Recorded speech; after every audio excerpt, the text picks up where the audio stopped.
Muito boa noite, mais uma vez estamos juntos, temos a oportunidade de estarmos juntos para dar continuidade à nossa semana de oração jovem e continuar os nossos estudos sobre a vida de Martinho Lutero com o tema A Revolução, a Reforma que mudou o mundo.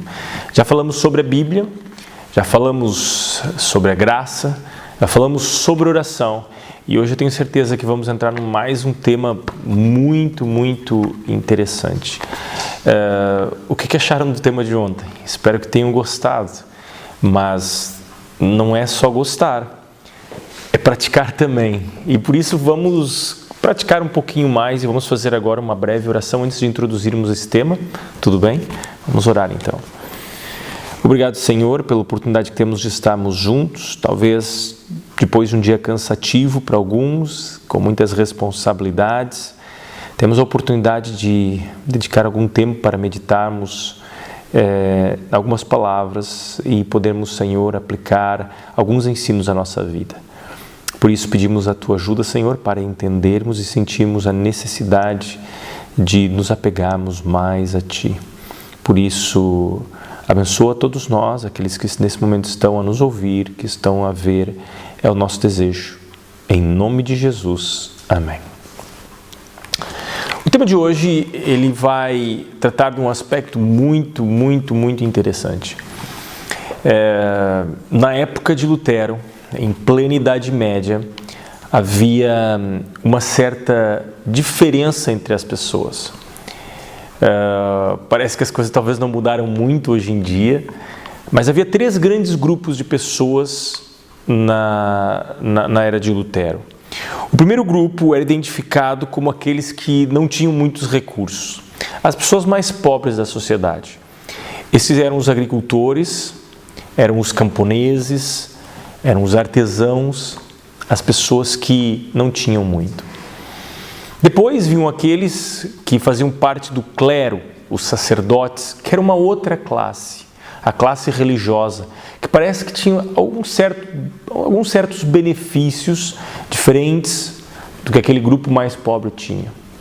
E por fim, vinha um outro grupo, que era o grupo dos nobres, daqueles que faziam parte dos governadores, as pessoas com altos cargos na sociedade, a realeza, e que tinham normalmente a maior parte dos recursos.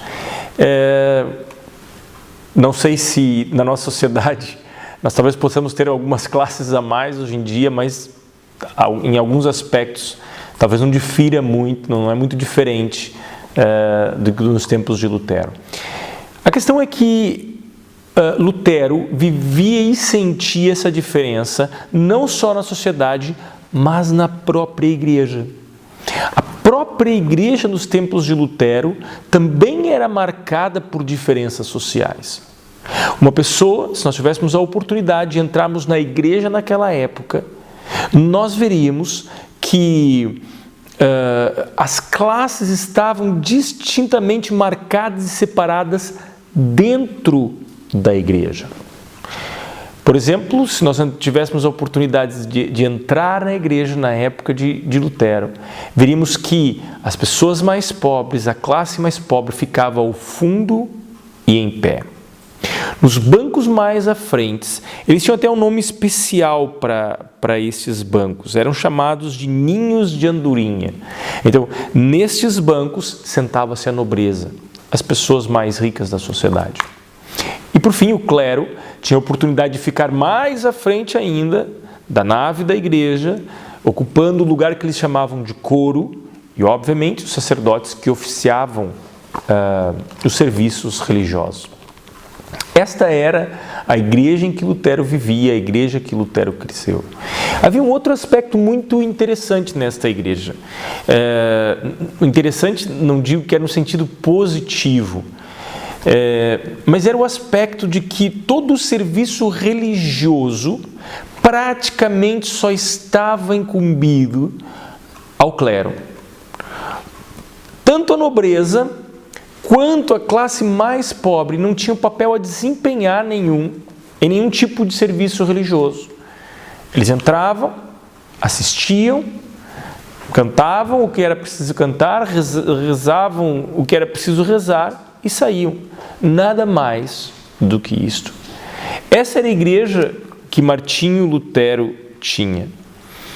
Em 1520, Lutero publicou um dos seus famosos tratados, que chama-se Sobre a Liberdade de um Cristão. E ele escreveu uma seguinte sentença, uma seguinte frase: um cristão é o senhor mais livre de todos e não está sujeito a ninguém. Um cristão é um servo mais obediente de todos e está sujeito a todos. Aparentemente, prestaram bem atenção no que essa sentença diz. Um cristão é a pessoa mais livre e está livre e não está sujeito a ninguém. Um cristão é a pessoa, o servo mais obediente, está sujeito a todos.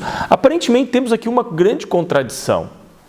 Mas naquela época, esta era uma forma muito inteligente de pensar. E estas frases lançavam um debate público sobre algumas questões importantes.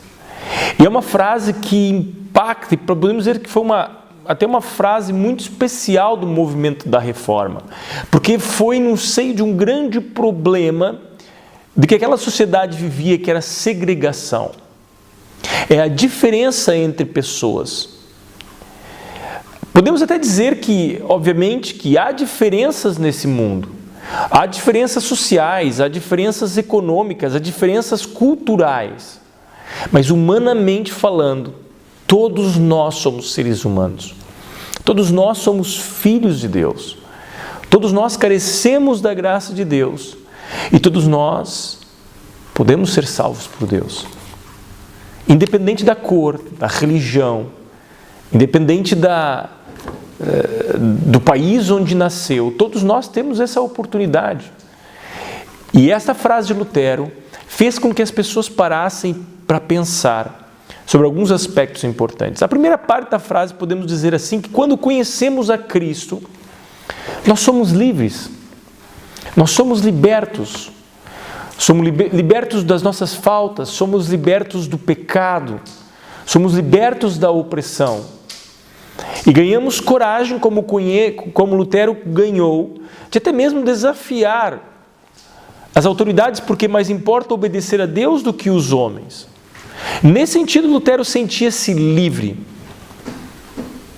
E, portanto, não estava submisso a nenhuma ideia, nenhuma autoridade humana.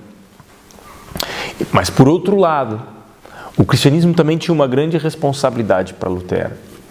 E essa responsabilidade consistia, portanto, em saber que ele era cercado por irmãos, por irmãs, por pessoas, e que, como cristão, deveria submeter-se a essas pessoas através do serviço, através do auxílio, através do amor, através da ajuda às pessoas que o cercavam.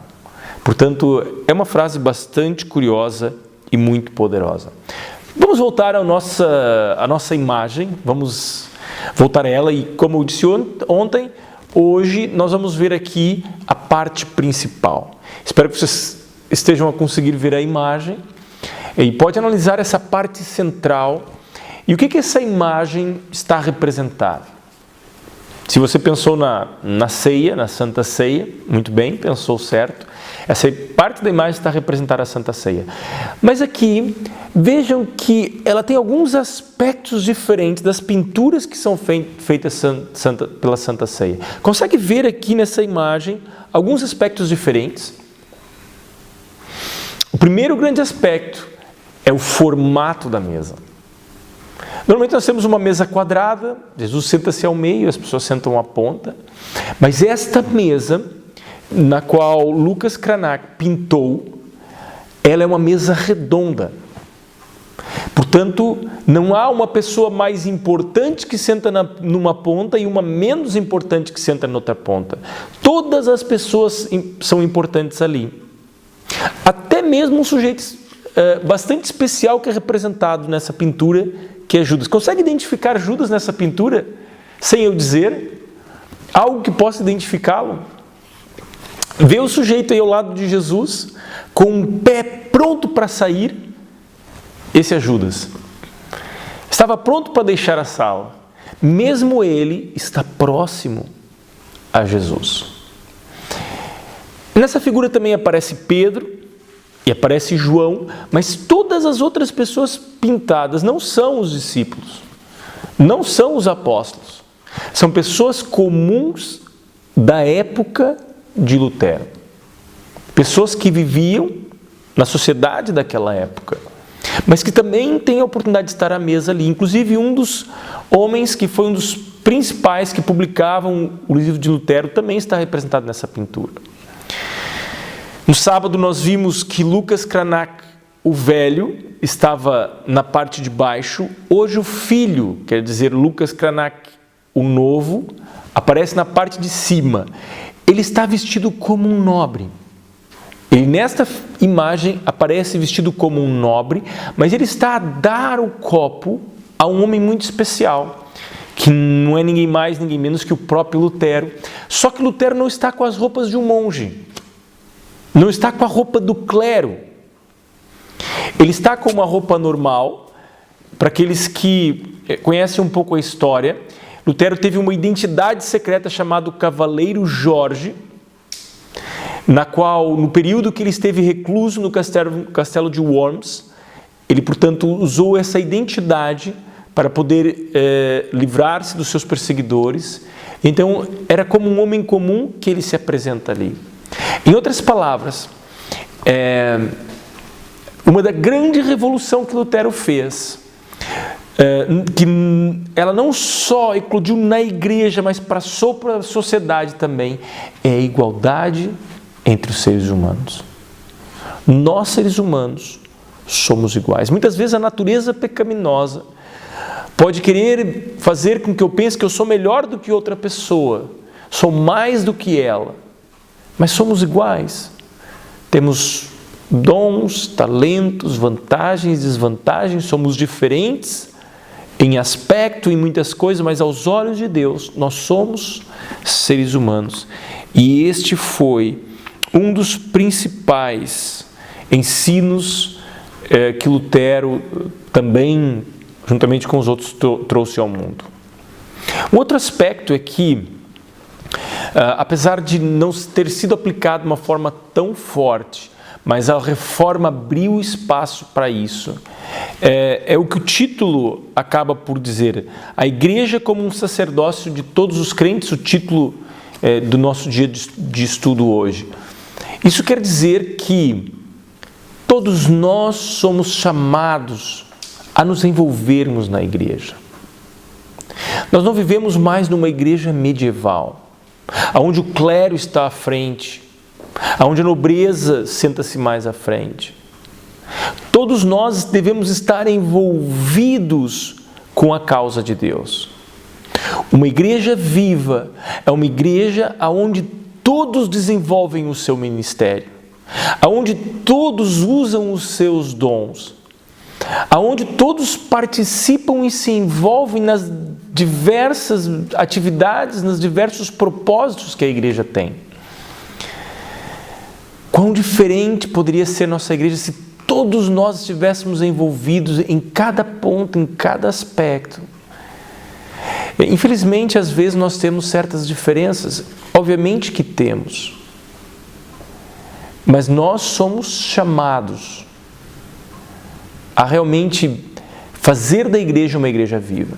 O que os irmãos acham que seria a coisa mais importante para que nós pudéssemos ter uma igreja mais unida, uma igreja mais saudável? Qual seria o aspecto que os irmãos acham que seria o mais fundamental, o mais importante? Pensem um pouquinho. Já pensaram? Será que o aspecto mais importante para a unidade da nossa igreja seria a diplomacia? Seria o trato habilidoso uns com os outros? Mais perdão, mais amor, mais entendimento? Todos os aspectos são importantes. Mas olha o que Ellen White diz. Ela diz assim: o segredo da verdadeira união na igreja e na família não é a diplomacia ou o trato habilidoso. o sobre-humano esforço para vencer as dificuldades, embora haja muito disso a ser feito, mas a união com Cristo. Quanto mais perto chegamos de Cristo, mais perto estaremos um dos outros e Deus é glorificado quando o seu povo se une em ação harmoniosa. Eu reconheço, nem todos nós podemos estar com Cristo. A Bíblia adverte contra essa possibilidade. Na igreja, pode haver pessoas consagradas e pessoas que não estejam realmente e não sabem talvez muito bem o que estão a fazer na igreja. Mas isso não é motivo para eu desanimar. Isso não é motivo para eu desistir. Isso é um convite para eu poder realmente aplicar o Evangelho na minha vida. Veja aqui que as palavras de Ellen White harmonizam-se com as palavras de Lutero. Cristo na nossa vida. Jesus na nossa vida. Jesus ser real, Jesus ser o nosso amigo. E quando Cristo vive em nós, a consequência vai ser uma igreja mais ativa, mais unida e mais viva. No livro de João, o Evangelho de João, capítulo 17, versículo 1 a 13, no verso depois 21 e 22, diz assim: Jesus falou assim, e levantando os seus olhos ao céu e disse: Pai, é chegada a hora, glorifica o teu Filho, para que também o teu Filho te glorifique a ti. Assim como lhe deste poder sobre toda a carne, para que dê a vida eterna a todos quanto lhe deste. E a vida eterna é essa, que te conheçam a ti por único Deus verdadeiro e a Jesus Cristo a quem enviaste. Para que todos sejam um, como tu, Pai, ó Pai, és em mim e eu em ti. Que também eles sejam um em nós, para que o mundo creia que tu me enviaste.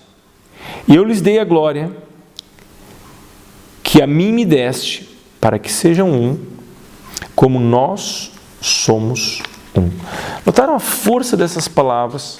Notaram aqui a importância dessas palavras? Dois aspectos. O primeiro, a igreja precisa ser um, ou uma unidade, como Cristo é um com o Pai. Esse é um aspecto. Tem de haver harmonia, tem de haver entendimento, tem de haver perdão, tem de haver capacidade de paciência. Não há dúvida nenhuma. Mas quando a igreja conseguir esta unidade, há uma outra consequência que é o segundo aspecto. Para que o mundo reconheça que tu me enviaste. Isto é, o mundo só vai ver Jesus Cristo na igreja quando a igreja aprender a permanecer unida. Algumas coisas me surpreendem. Em alguns lugares do mundo, nós temos mais ex-adventistas do que adventistas. Em alguns países do mundo, infelizmente. E quando nós vamos ver as estatísticas, a maioria dessas pessoas, se perguntarem por que elas saíram da igreja, não foi por problemas doutrinários, não foram por não gostarem do ambiente, não foi por não terem amigos, foi simplesmente porque tiveram conflitos e não souberam resolver esses conflitos. Mas se olharmos para Cristo, se olharmos para Jesus, vamos conseguir superar as nossas diferenças, vamos conseguir superar as nossas falhas. Um dia há de chegar o momento que a igreja vai entender realmente esta mensagem. E o Evangelho vai se tornar poderoso na igreja, porque vamos aprender a ser um. Quando aprendermos a sermos um, Jesus está próximo a retornar. Eu desejo que possamos realmente viver com Cristo mais e mais a cada dia, nos envolver com o ministério que Ele deu na sua igreja, estarmos disponíveis para fazer a vontade de Deus, disponíveis para participarmos, para atuarmos. É bem verdade que às vezes parece que nós não sabemos, ou que não conseguimos, ou que temos medo, mas vale a pena tentar, vale a pena tentar. Eu ainda lembro-me Na primeira vez que eu entrei na igreja, foi no Brasil, algum tempo atrás, e aquela igreja que eu frequentava, era uma igreja com, na época, 1.200, 1.300 membros, eram muitas pessoas. E eu fui para a escola sabatina, que ficava na parte de baixo da igreja, um saguão com mais ou menos uns 200 jovens, e participava de uma pequena classe. Fui uma, fui duas, fui 3 vezes. As pessoas falavam naquela classe, eu achava interessante, e comecei a falar também, e falei. E depois de um certo tempo, o monitor daquela classe pediu para eu na próxima semana passar a lição. E eu pensei, como é que eu vou passar a lição? Eu não tenho prática, eu não sei. Mas eu disse que sim, eu disse que ia. E na outra semana lá estava eu, tentando, apesar de pouco tempo de igreja, dinamizar e passar, portanto, o estudo da escola sabatina. Foi uma experiência muito difícil, porque naquele dia, o pastor da igreja estava naquela classe. E digo para vocês, não foi nada fácil. Mas uma coisa eu fiz, eu aceitei. Convidaram-me para passar a carta missionária. E eu também, pronto, fui passar a carta missionária. E a primeira vez eu li toda a carta. E pensei que pronto, que estava tudo bem. O diretor de jovens chegou para mim e disse, olha, você estava muito bom, obrigado por ter aceitado o convite, mas a próxima vez, vê se, portanto, decora algumas partes para ficar um pouco mais dinâmico. E a próxima vez que me convidaram, eu já não precisei ler a carta, memorizei as ideias principais e falei com as pessoas. Não era uma questão de ser capaz ou não, era uma questão de estar disponível e aceitar. A primeira vez que eu fiz uma oração na igreja, foi muito difícil. Eu falei coisas na oração, me atrapalhei muito, foi bastante difícil. Mas eu não disse não, eu aceitei. Quantas vezes já pediram algumas coisas para vocês na igreja? Para vocês participarem, para vocês fazerem. A igreja é preciso a envolvência de todos. Às vezes nós podemos até não saber, mas se nós estivermos disponíveis, Deus pode nos usar. E de certeza que na minha vida, talvez de certeza que não sou o melhor pastor, não sou o mais eloquente, com mais capacidade de falar, mas eu aprendi isso. Estar disponível, faz Deus nos levar a lugares que nós nem sonhamos e nem imaginamos. E vocês não sabem o potencial que podem ter guardado se deixarem ser usados por Deus. Eu desejo que o Senhor vos abençoe, não só a cada um individualmente, mas a vossa igreja, para que a vossa igreja possa ser uma, para que a vossa igreja possa estar unida, para que a vossa igreja possa superar as diferenças, para que a vossa igreja possa testemunhar ao mundo que Jesus Cristo é o nosso Senhor e que Ele vai voltar um dia. Esse é o meu desejo. Amém. Vamos orar? Nosso bondoso Senhor e querido Deus, obrigado pela confiança que Tu tens e pelo privilégio de fazermos parte da Tua igreja. Queremos, Senhor, reconhecer que é um grande benefício nós podemos partilhar a nossa fé com os nossos irmãos. A igreja só nos faz bem, Senhor. Portanto, ajude-nos a estarmos ativos nessa igreja, envolvidos com esta igreja. E que a nossa união seja consequência de uma só coisa. Não a paciência, não entender as faltas, os erros dos nossos irmãos, mas sim de um relacionamento com Jesus Cristo. Aprofunda este relacionamento em nossas vidas. Aprofunda, Senhor, esse amor em nossas vidas por Cristo. Esse é meu desejo, esse é meu pedido, em nome de Jesus. Amém. Uma boa noite, então, e até amanhã, às 8h30, para nós termos mais um encontro. E não percam, porque amanhã o tema vai ser também muito interessante. A Santa Ceia cria companheirismo e reavivamento. Boa noite, descansem bem e até amanhã às 8h30.